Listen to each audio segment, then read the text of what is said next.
Au nom du Père et du Fils et du Saint-Esprit, ainsi soit-il. Mes bien chers frères, mes bien chers amis, il y a dans ces deux textes qu'a choisi la Sainte Église pour ce 8e dimanche après la Pentecôte des richesses incroyables. D'abord l'évangile de Saint Luc et l'épître de Saint Paul aux Romains. Notre Seigneur Jésus-Christ nous donne une parabole un peu spéciale. Il parle d'un intendant qui était malhonnête. Et il utilisait son pouvoir sur les richesses de son maître pour voler son maître. Alors il a été mis à la porte. Et le maître lui dit, rendez compte de votre gestion. Phrase essentielle. Un jour, nous aussi, nous aurons à rendre compte de notre gestion. Le jour de notre mort, nous entendrons notre maître, notre Seigneur Jésus-Christ, notre Créateur, notre Rédempteur, nous poser cette même question. Rendez compte de votre gestion. Qu'avez-vous fait de toutes les grâces que je vous ai données? Qu'avez-vous fait de l'usage de votre intelligence, de votre volonté, de votre mémoire, de votre irascible, de votre concupiscible? Il va falloir répondre. Et l'Évangile fait une remarque très spéciale. L'Évangile nous dit, les enfants des ténèbres sont plus habiles dans le maniement de leurs affaires que les enfants de lumière. Un terme incroyable. Les enfants de lumière, c'est nous. Les enfants des ténèbres sont les enfants du siècle, les enfants du monde. Donc, il y a deux sortes d'enfants. Ceux qui suivent la lumière du monde, notre Seigneur Jésus-Christ, et ceux qui suivent le prince des ténèbres. Je ne sais pas si vous réalisez la force de cette expression. Les enfants de notre Seigneur Jésus-Christ sont des enfants de lumière. Et nous participons à la lumière divine. Quelque chose d'extraordinaire. Par comment devenons-nous enfants de lumière? Nous devenons enfants de lumière par le baptême, à condition que nous gardions cette lumière brillante dans notre âme. Le jour de notre baptême, le bon Dieu va allumer une lumière dans notre âme, la lumière de la grâce, la lumière de la charité. La charité, la grâce sanctifiante, l'habitation en nous de la Sainte Trinité, tout ça sont des synonymes. Notre âme devient donc lumineuse. Rappelez-vous la transfiguration. Saint-Pierre, Saint-Jacques, Saint-Pierre, Saint-Jacques et Saint-Jean, au sommet du Tabor, qui voient notre Seigneur Jésus-Christ qui va dévoiler une toute petite goutte de sa divinité. Sa face va devenir brillante comme le soleil, ses veines pores vont devenir plus blancs que la neige, et les apôtres vont être tellement impressionnés par cette lumière divine qu'ils vont tomber la face contre terre, en adoration et en crainte. Eh bien, cette lumière, mes bien chers frères, c'est à nous de la garder allumée. Le problème, c'est qu'il y a un commutateur qui nous permet, hélas, d'éteindre cette lumière. Quand éteignons-nous la lumière de notre Seigneur Jésus-Christ dans notre âme? On éteint cette lumière chaque fois que nous commettons une faute grave. Dès que je commets une faute grave, j'éteins la lumière, on ne voit plus rien. On ne voit plus rien, et d'enfants de lumière que nous étions par le baptême et la grâce sanctifiante, nous devenons enfants des ténèbres. Nous étions enfants de notre Seigneur Jésus-Christ, de notre Seigneur Jésus-Christ crucifié, nous devenons enfants du démon. Nous devenons propriété du démon. C'est terrible ça. Quand on réalise un petit peu la force de cette expression, enfant de lumière.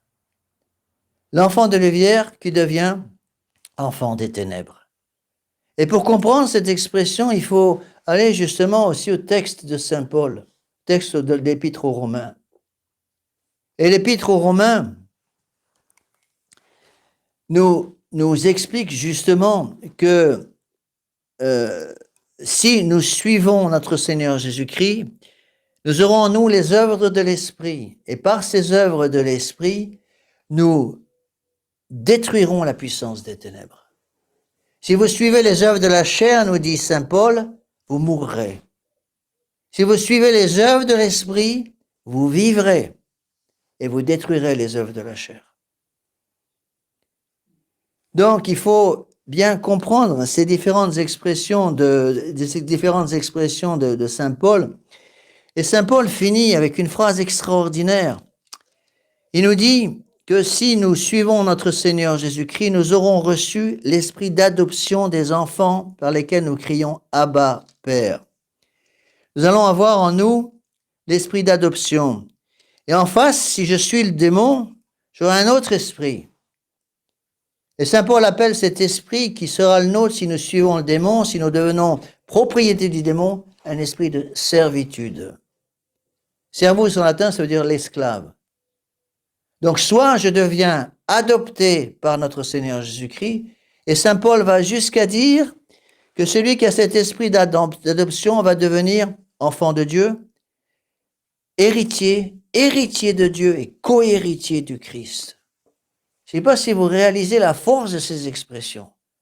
Si nous sommes enfants de lumière, nous devenons adoptés, nous sommes adoptés par notre Seigneur Jésus-Christ, non pas par nature, Dieu, le Fils de Dieu seul est Fils de Dieu par nature.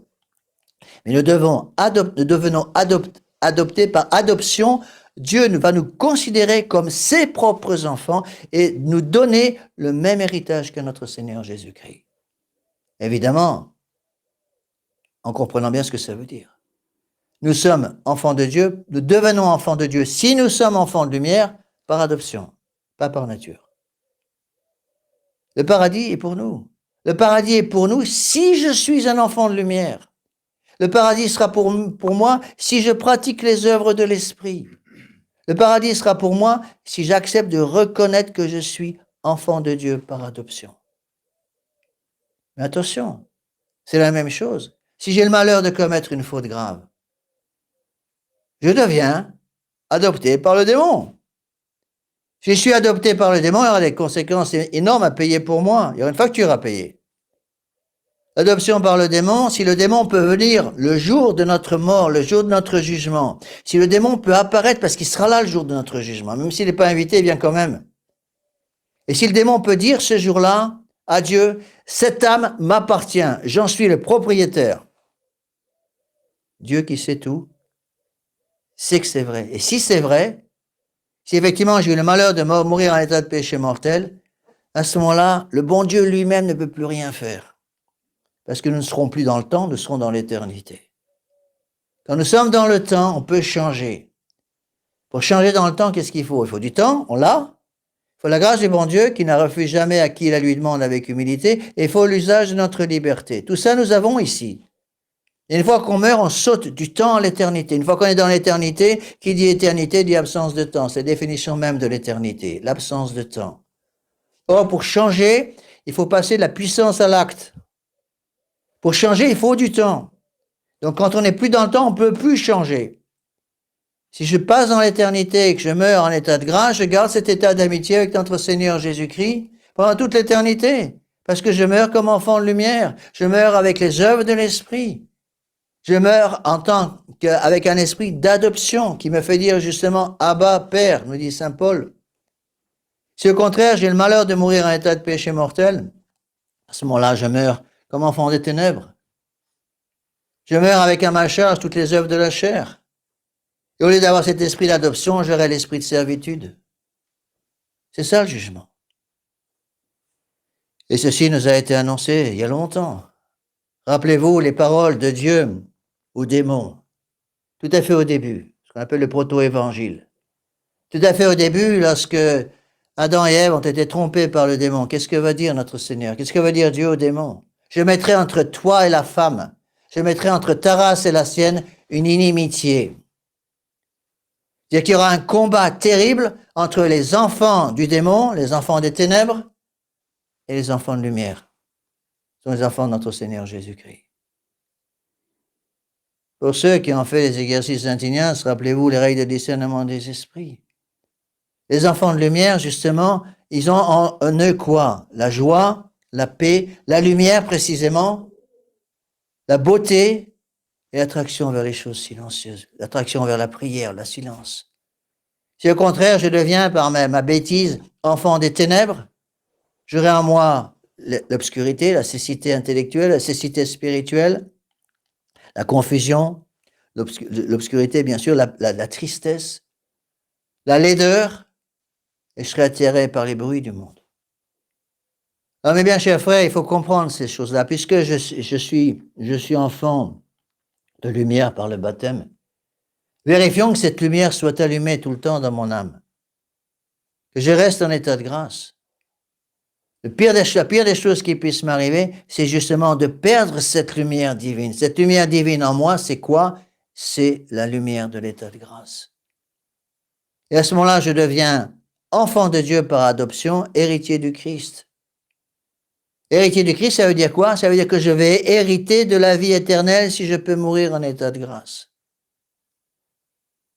Et donc, si j'ai le malheur d'être en état de péché mortel, je dirais, il faut tout lâcher pour pouvoir se confesser au plus vite, au moins tout lâcher pour pouvoir obtenir avec la grâce du bon Dieu une grâce extraordinaire qu'on appelle la grâce de la contrition parfaite, qui nous fait regretter nos péchés par pur amour du bon Dieu. N'oubliez pas que si vous êtes loin du prêtre, c'est malheureusement souvent le cas, tout pour ceux qui m'écoutent sur Internet, qui habitent parfois très loin des prêtres, d'un vrai prêtre. Bien sûr, le malheur de commettre un péché mortel, vous venez d'éteindre la lumière de l'Évangile dans votre cœur. Vous venez de passer, de devenir enfant des ténèbres alors que vous étiez enfant de Dieu, enfant de la lumière. Vous avez éteint la lumière, vous ne voyez plus rien, évidemment. C'est là qu'il faut savoir se mettre à genoux, même dans l'obscurité, faire un acte de contrition avec un acte de charité, en demandant au bon Dieu la grâce de la contrition parfaite. Et si vous obtenez cette grâce qui vous fait regretter vos péchés par pur amour de Dieu, alors le bon Dieu efface tous les péchés, même sans confession. Il faut réaliser ça.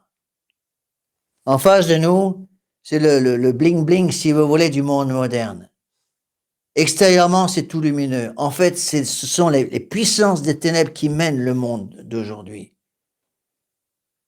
Quels sont les trois mots utilisés par les puissances des ténèbres, par lesquels on peut reconnaître de très loin les puissances des ténèbres? Trois mots qui prononcent tout le temps.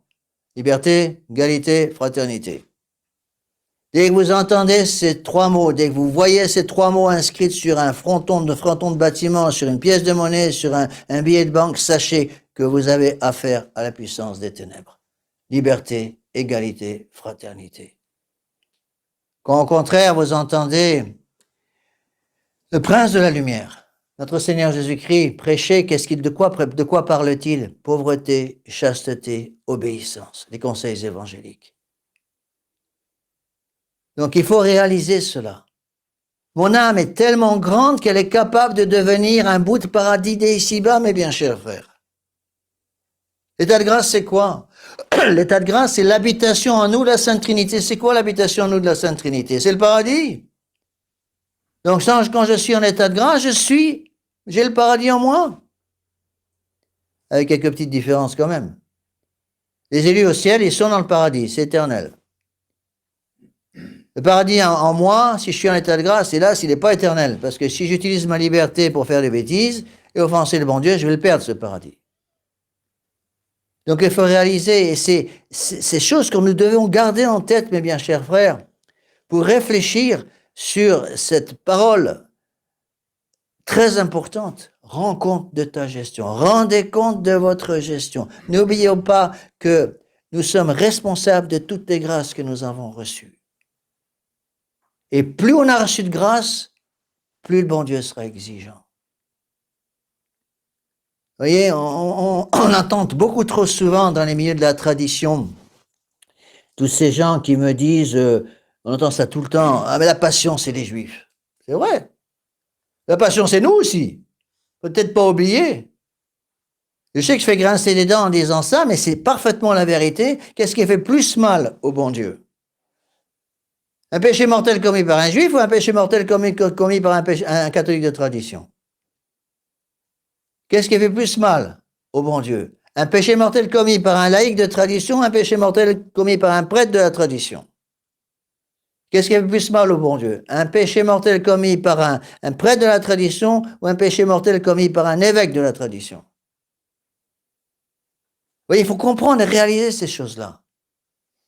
J'ai en moi un trésor qui ne m'appartient pas. Pourquoi l'intendant a été renvoyé? Il a été renvoyé parce qu'il ne tenait pas compte des choses dont il avait la charge. Et vous et moi, mes bien chers frères, nous avons en charge quelque chose d'extraordinaire, quelque chose de tellement grand que cette chose est capable de posséder une partie du paradis, notre âme. Substance spirituelle douée d'intelligence et de volonté, capable de connaître Dieu et de le comprendre, et le posséder par la grâce sanctifiante, dit Saint Pie. Donc je suis en charge d'un bien extraordinaire, d'une valeur infinie. La conversion d'un pécheur, c'est un acte plus grand que la création de la terre et de la terre et du ciel, nous disent les saints. Donc j'ai une âme dont j'ai la charge. C'est un bien d'une espèce extraordinaire, d'une préciosité extraordinaire. Il n'y a rien plus précieux que mon âme. Donc il faut que j'en tienne compte de cette âme. Il faut que je la soigne. Vous avez un rosier magnifique dans votre jardin, vous avez intérêt à l'arroser, vous allez le protéger pour que la rose puisse justement donner toute sa fragrance. Eh bien, j'ai une âme extraordinaire qui a été créée à l'image de Dieu. L'image et à la ressemblance de Dieu. On est tous créés à l'image de Dieu, même les païens. On a tous une âme. On n'a pas tous été créés à la ressemblance de Dieu. Nous sommes créés à la ressemblance de Dieu dans la mesure où nous sommes enfants de Dieu par le baptême et que nous avons cette lumière de l'Évangile en nous, lumière de la grâce sanctifiante par l'état de grâce. Donc il faut méditer, mes bien chers frères, sur cette phrase, rendez compte de votre gestion. Si le bon Dieu venait me chercher maintenant, est-ce que je suis prêt à passer devant lui? Parce que le bon Dieu vient, il nous a prévenu qu'il viendrait comme un voleur. Il ne va pas vous envoyer un texto avant d'arriver en disant attention, j'arrive. Non, c'est pas comme ça que ça se passe. Il vient sans prévenir.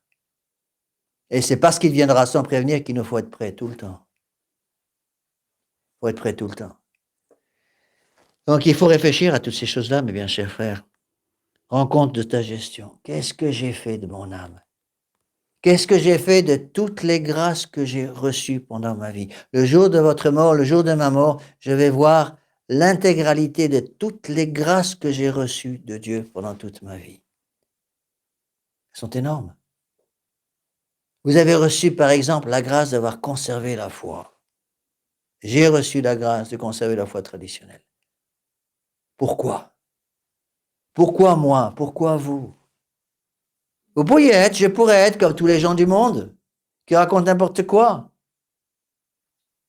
Je pourrais être, sans la grâce du bon Dieu, avec les évêques allemands qui demandent la dépénalisation de l'avortement, qui demandent la dépénalisation de la sodomie. Je pourrais être comme ça, sans la grâce du bon Dieu. Si vous avez conservé la foi, c'est parce que Dieu vous a donné une grâce particulière. Je peux célébrer la messe traditionnelle en tant que prêtre de la tradition, prêtre catholique, c'est parce que j'ai reçu une grâce traditionnelle, une grâce extraordinaire du bon Dieu. En compte de ta gestion. Qu'est-ce que j'ai fait de ces grâces? D'abord, qu'est-ce que j'ai fait de mon intelligence? Certes, l'intelligence des hommes a été viciée par le péché originel. Et même après le baptême, nous avons l'ignorance. Mais Dieu nous a donné, justement, pour vaincre l'ignorance, la prudence. Qu'est-ce que j'ai fait de la vertu de prudence? Est-ce que j'ai été prudent? Est-ce que j'ai eu la prudence de l'esprit ou est-ce que je n'ai gardé en moi que la prudence de la chair? Prudence de la chair, c'est les gens du monde. Alors ça, pour faire, rappelez-vous ce qu'a dit notre Seigneur, les enfants des ténèbres sont plus habiles dans la gestion de leurs affaires que les enfants des lumières. Mais c'est pas cette prudence-là, non, pour lesquelles Dieu nous demandera des comptes. C'est la prudence surnaturelle. Qu'est-ce que j'ai fait de la vertu de prudence? Pour ne pas exposer mon âme à la tentation, pour ne pas exposer mon âme aux occasions prochaines volontaires de péché grave. Puis le bon Dieu va me demander, qu'est-ce que tu as fait de ta volonté? Certes, la volonté a été blessée par la malice, mais le bon Dieu nous a donné la vertu de justice pour vaincre cette malice, pour rendre à Dieu ce qui est à Dieu, pour rendre à Dieu ce qui est à Dieu, pour rendre au prochain ce qui est au prochain. Qu'est-ce que j'ai fait de cette vertu de justice? Est-ce que j'ai rendu à Dieu ce qui lui appartenait? Ou est-ce qu'au contraire, est-ce que j'ai volé à Dieu des choses qui lui appartenaient en prétendant qu'elles m'appartenaient maintenant? Qu'est-ce que j'ai fait d'usage de mon irascible? ce pouvoir que Dieu a donné à tous les hommes de lutter, le pouvoir de combat, certes irascible et blessé par la faiblesse, mais Dieu a donné le don de force. Le don de force, il ne faut pas le garder dans sa poche. Il faut l'utiliser. Est-ce que j'ai été fort pour lutter contre le démon? Est-ce que j'ai été fort pour lutter contre toutes les tentations? Rends compte de ta gestion aussi sur l'usage de ta force. Puis bon Dieu va me demander, qu'est-ce que tu as fait de l'usage de ton concupiscible? Un pouvoir pour désirer les choses. Certes, ce concupiscible est blessé par la concupiscence, la chair, les yeux et l'orgueil. Mais Dieu nous a donné la vertu de tempérance. Comment ai-je utilisé cette vertu de tempérance? Comment ai-je utilisé l'esprit de pauvreté pour lutter contre la concupiscence des yeux? Comment ai-je utilisé la vertu de chasteté pour lutter contre la concupiscence de la chair? Comment ai-je utilisé la vertu d'obéissance pour lutter contre l'orgueil? Qu'est-ce que j'ai fait?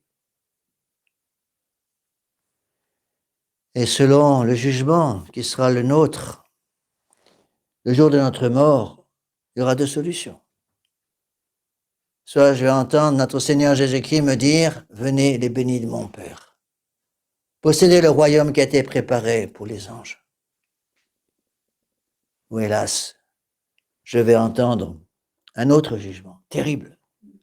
Éloignez-vous, maudits, et allez dans l'endroit préparé pour Satan, le prince des ténèbres et ses anges. Soit notre Seigneur Jésus-Christ m'accueillera avec notre Sainte Vierge Marie, mon ange gardien, tous les anges du paradis, ou au contraire, le démon tirera par la manche en me disant, tu m'appartiens parce que tu m'as suivi. Tu as voulu devenir mon esclave pendant ce monde, tu es maintenant mon esclave pour toute l'éternité. Il faut penser à ça, mes bien chers frères. Où sont les enfants des Lumières aujourd'hui? Nous sommes dans une obscurité complète. On vit dans un monde de fous parce qu'ils ont perdu la lumière de l'Évangile. Et ceux qui étaient supposés garder le phare de la tradition, garder la lumière brillante de l'Évangile, au lieu de garder ce phare brillant pour indiquer par son faisceau de lumière l'entrée du port, ils ont éteint le phare. C'est le crime pour moi, parce que c'est un crime, d'avoir éteint le phare de la vérité. C'est le crime de l'Église de Vatican II, mes bien chers frères. Et donc, il faut supplier le bon Dieu de pouvoir rallumer au moins dans notre âme ce phare, pour que nous puissions être un phare pour les gens qui sont autour de nous.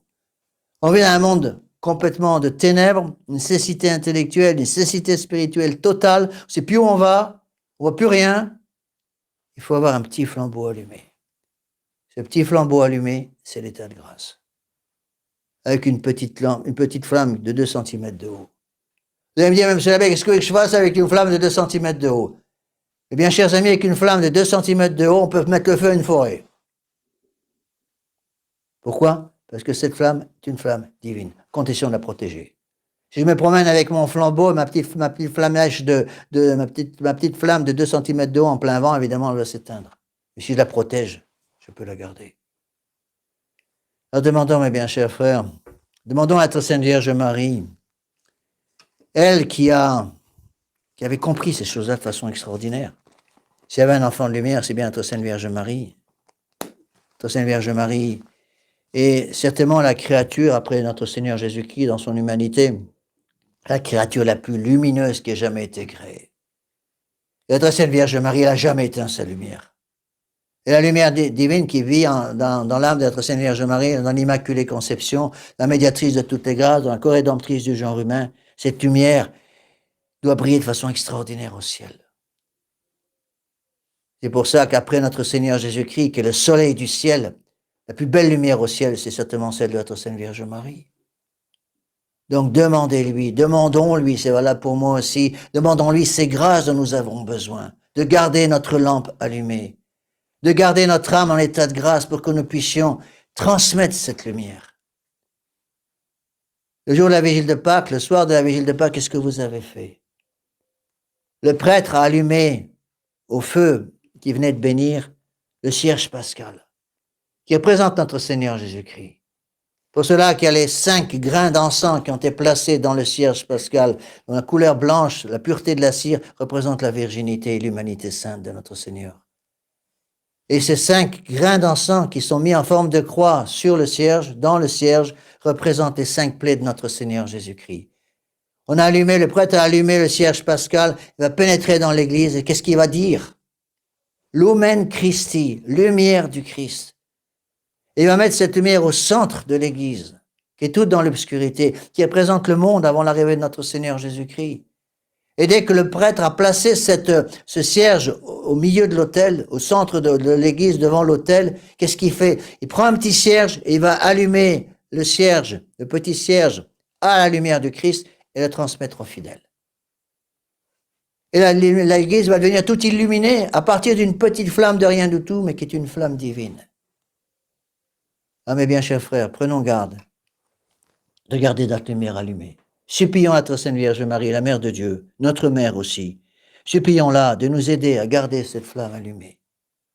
Pour que jamais, jamais, nous ne transformions notre âme en une caverne de voleurs.